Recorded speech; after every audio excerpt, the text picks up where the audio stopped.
Hello Virgo Collective, Sun, Moon, and Rising. Ako po si James. Kamusta po kayo? Welcome to James Tarot PH. Diretso na po tayo sa inyong weekly reading for Feb 17 hanggang Feb 23.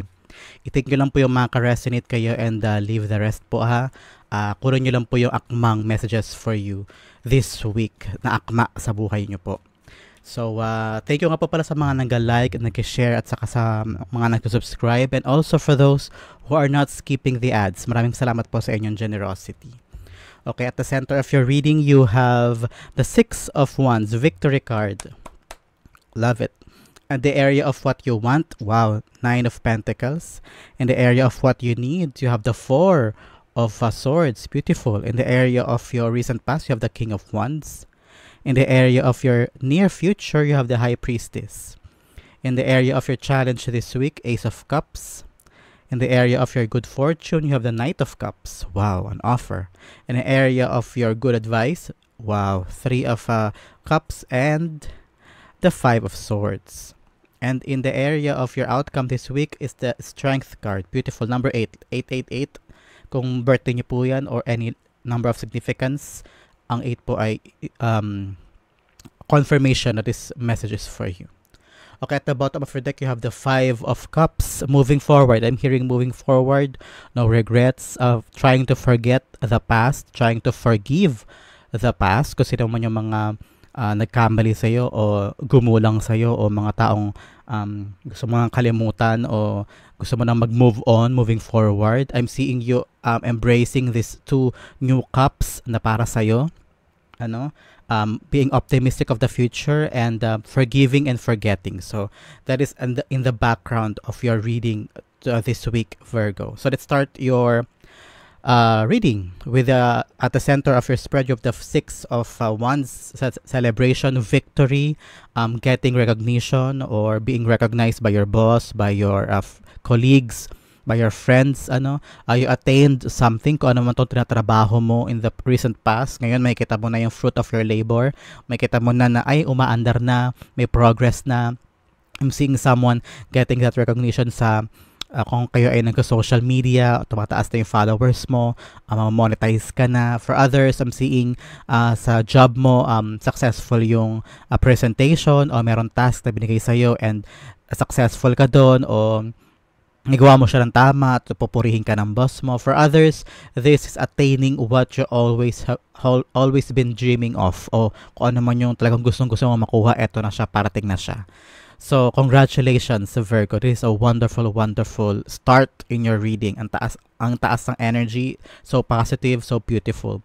So, the Six of Wands being clarified by the Judgment. Yes, this is really divinely orchestrated. May mga bagay kang sinuko na kay Lord. I saw someone, Virgo, crying in the past. Parang, Lord, kayo na pong bahala, tinataas ko na sa inyo, and gagawin ko lang po yung kaya ko, and kayo na pong bahala sa direksyon ng buhay ko, kayo na pong bahala na makuha ko to o magawa ko to. I'm seeing someone really praying that, and I'm seeing this is an answered prayer, a manifestation coming to reality. So, congratulations, Virgo. I'm also a Virgo.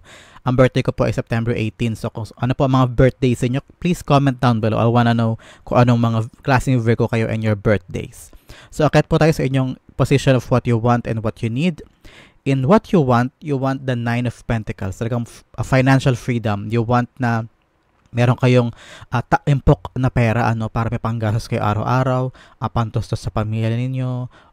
I'm also seeing someone na sana this time mabili ko naman yung pangailangan ko para sa sarili ko, because you've been very generous in the past sharing things to your family or to your friends or to your loved ones. To the point na iniisip mo, sana ako naman, sana mabili ko din naman yung mga pangailangan ko, yung gusto ko. Yung saswak na yung budget ko na meron ako maitatabi for me and meron ako magagastos for myself. I'm also seeing someone na may hinihintay na pera, probably sa inutangan, may magbabayad ng utang, or you want, basta may inaasahan kang perang babalik sa'yo o darating sa'yo this week. So, this is a confirmation that makukuha mo yung pera na yun o may bibigay sa'yo. I'm seeing someone getting a loan. So, gusto mo namang ng loan, oo. I'm seeing someone ng approval ng retirement plan or something that requires you getting some money from institution or government office or someone na may nangutang sa'yo o mayroong kang pinangutangan, ganun. So, the Nine of Pentacles is being clarified by the Ten of Pentacles. Wow! Is really, talagang iniisip mo ngayon, Virgo, talagang perang pangmatagalan, perang para sa pamilya, perang magagamit for the future. I'm seeing someone gusto magpadala ng pera sa family para patayo ng bahay, ipapatayo ng negosyo. Something na iniisip mo, yung perang gagamitin mo ay para sa kinabukasan mo at ng family mo pang matagalan. So that is, nandun nakatuon yung oras at attention mo at goal mo ngayon.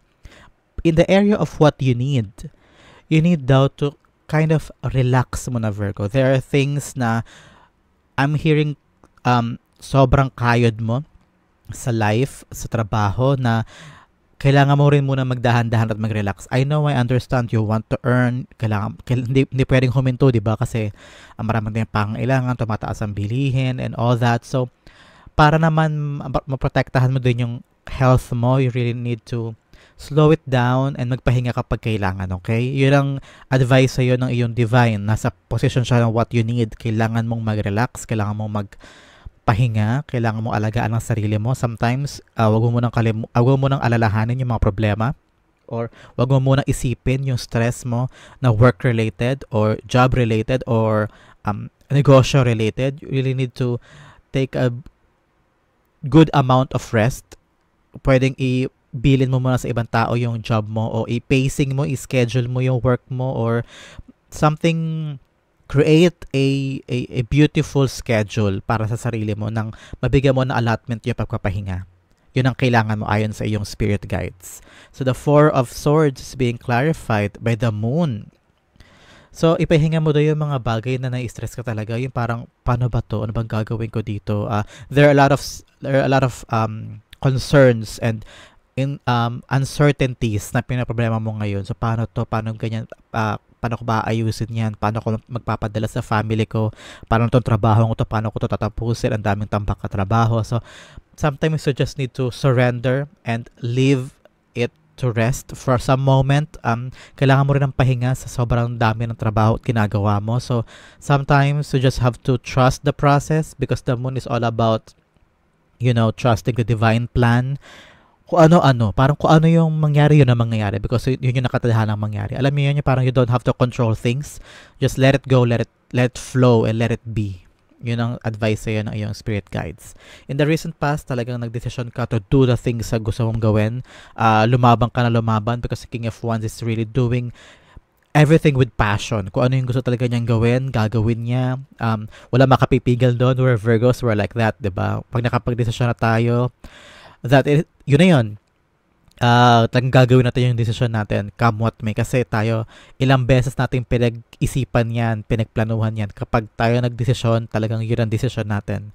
So, you've made plans and you've made action sa mga bagay na gusto mong gawin in the past, whether negosyo o trabaho.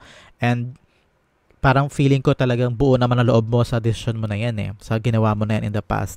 And you are victorious sa trabaho mong yan. So the King of Wands being clarified by the Hermit, yes, talagang ito yung mga bagay na gusto mo mangyari sa life mo. Meron kang ginawa before na inuna mo yung talagang you searched within. I'm seeing kung ano man yung sinacrifice mo for your family or for your career, talagang pinag-isipan mo mabuti yan at desididong-desidido ka. You had the time to parang reassess, parang ito talaga gagawin ko. Hindi, ito talaga gagawin ko. Desidido na ako. Kahit na may mga agam-agam ka pa din, pero once na talaga na ilagay mo sa sarili mo na, hindi, ito ang kailangan kong gawin. I need to do this. So, you went through it with so much passion and so much fire. Nakita ko na talagang pinagnilay-nilayan mo tong ginawa mo na ito. I know you will resonate with this kung ano man po tong particular job o negosyo o bagay na ginawa mo in the past na talagang matagal mong pinagdesisyonan, whether going abroad or going to a different city or taking an exam o balik ulit sa school o halimbawa with your family and sa community ninyo. So, talagang pinagnilayan mo ito and you went through it nung walang lingunan, ano, and you were victorious on that. I'm seeing that na masaya ka naman dyan sa trabaho mo kahit mahirap, and pinagpasa Diyos mo siya, kaya nag-a-align sa iyo yung divine kasi binigay mo yung lahat mo at iniangat mo siya sa Diyos, kaya magiging victorious and winner ka dyan, okay? In the area of your near future, you have the high priestess. There will be a lot of things na masasagot sa iyo. Parang, okay, ito pala yung dahilan kung bakit nangyari sa akin to dati. O, ito pala, kaya pala hindi ko nakuha yun kasi ito yung sagot. Ito pala yung dahilan kung bakit nahirapan ako doon, kung bakit hindi ko nakuha yun, kung bakit iniwan ako ng taong yun, o kung bakit yung ibang tao nakukuha nila agad ng mabilisan yung gusto nila, samantalang ako pat kailangan ko pang kumayod, ganun, para lang makuha yung gusto ko. Now, there will be answers for you in the near future with the high priestess power. I'm seeing also the moon. There will be a lot of secrets na darating sa'yo, realization, making you realize what matters most in life. I'm also seeing you trusting yourself more dahil may victorious ka na natupad dito, may victory card ka, na mas napatunayan mo na mas malakas ang pagdarasal at pagtiwala sa Diyos sa pag-abot sa pangarap. I'm seeing you very spiritual these days.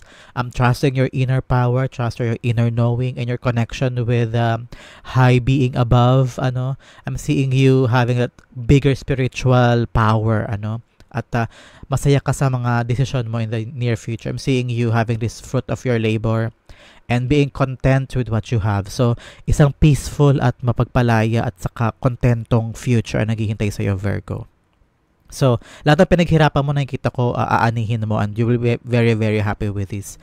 The High Priestess is being clarified by the Seven of Wands. Yes, you have defended yourself and I'm seeing you having this circle of love, of serenity, of tranquility, na parang yes, na-prove ko yung sarili ko and I'm happy of where I am and where will I go. I'm seeing you na parang napatunayan mo kasi sa ibang tao kung sino ka at ano kaya at ano yung kaya mo eh. And nakita mo na kung ano yung goal mo, ma-achieve mo siya. You just have to really have that parang buong buo ka.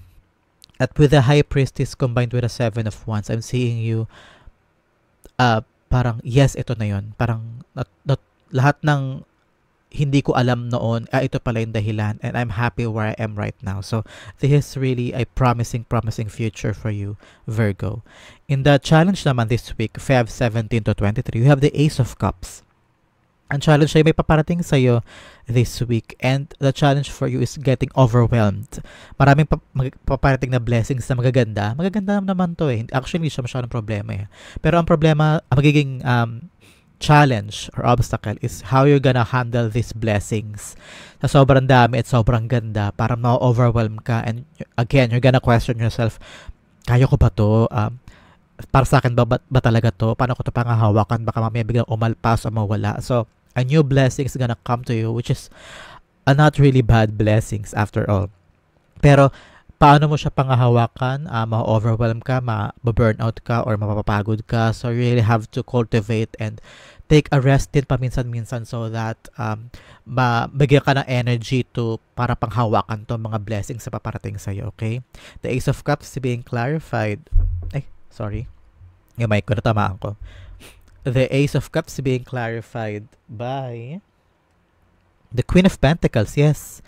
Paano mo pangahawakan itong paparating na blessing sa'yo? Because ang Queen of Pentacles is about nurturing, about parang binibaby mo yung blessing sa paparating sa'yo. Kung bawa negosyo yan, o new opportunity, o new sideline. So, paano mo siya aalagaan para lumago siya? Kasi Queen of Pentacles, parang mother yan eh. Parang may inaalagaan siya para lumago at maging mabuti. So, babaksak sa lap mo yung pentacle na yan, yung swerte na yan. So, how are you gonna take care of that para hindi siya mawala sa'yo? So, don't be overwhelmed and plan things ahead. And just take things one at a time para hindi ka rin ma-overwhelmed, Virgo. In the area of your fortune, you have the Knight of Cups. An offer will come to you this week. An offer about a job. I'm saying offer about a job abroad or an approval of a parang inasikaso mo na papeles or anything like that. I'm also seeing someone getting a love offer from someone na hindi mo inaasahan, someone that will come to you and confess his or her feelings toward you. So this is gonna be a beautiful love reading for you, Virgo. But for others, money related, someone will come to you lending a hand. O mare, pare, meron ka bang pwede ka ba dito? May magandang trabaho dyan, ganto ganyan. So, ma-offeran ka ng new job or new work. So, congratulations, Virgo. The Knight of Cups being clarified by the Justice, good karma. You said God sending you parang a good gift about you doing a great endeavor in the past. So, para ito ibayad sa mga good karma ginawa mo in the past. So, binigyan ka ng universe um, ng reward for the things na magagandang ginawa mo noong nakaraan. It can also be a justice about may court hearing ka because as a era siya ng good fortune, mananalo ka sa kaso na yan, or signing new documents, signing new contracts. Yung contracts will be in your favor. Win-win solution ito, win-win tawag dito, negotiation. Kung meron ka mang nagbebenta ka ng lote o nagbebenta ka ng bahay o lupa o condo, I'm seeing na meron kayong magandang negotiation and you will get your quota with this signed documents and pagbebenta na to. So it's really a good fortune for you, Virgo. In the area of your good advices from the divine mula sa iyong spirit guides, you have the 3 of Cups and the 5 of Swords. So celebrate small wins. Kahit gaano kahirap, kahit gaano kadugo o kahit gaano ka naging competitive, gaano ka naging madugo sa pagkikipag laban mo sa mga bagay na gusto mong competitive. Pakatawa na yung vocabulary ko sa bagay na yun. Kahit gano'n ka naging competitive sa isang bagay na endeavor na asikaso mo today with your life, you're gonna win this and you're gonna celebrate it with the people. Kahit gano'n ka nahirapan, napagod, nasabihan ka na kung ano-ano o nagkaroon ka ng conflict with other people, you're gonna win this battle, whatever, kung ano ba tong pinagkakabalahan mo, and you're gonna celebrate it with a lot of people. People are praising you for not giving up and for trusting your intuition, your instincts, and for just pushing through sa mga bagay na gusto mong matupad. So the 3 of Cups being clarified by the 9 of Pentacles. Wow, lumabas yung 9 of Pentacles sa kaperahan. Talagang mag-celebrate ka daw sa mga bagay na pinaghirapan mo, sa mga bagay na na-attain mo at ma-achieve mo in life soon. So celebrate that with that people. I'm hearing celebrate small wins, celebrate what you have, celebrate yung progress and yung pag-akyat mo sa pagtupad mo ng mga dreams and wishes mo. So the 5 of Pentacles, 5 of Swords being clarified by the 2 of Pentacles. Balance will be restored in your life. Nakaraan, laban ka ng laban, grind ka ng grind to get where you are right now and to do the things that you want to do. Now, balance will be restored in your life. Celebrate small wins, appreciate the good things, even the small ones, and balance and harmony will be restored to you and to the people na talagang nakagit-gitan mo sa mga contest o sa mga sa work o sa family. Balance will be restored in the future, okay? Bago tayo pumunta sa inyong outcome na Strength card, which is one of the major arcana kasama ng High Priestess dito, malaking apekto sa itong strength, tibay na loob, and lakas and strength and I'm seeing your power. Kuha muna tayo ng additional messages from the divine. We have number 53. Kung mahalaga po sa inyo number 53, this is a message for you.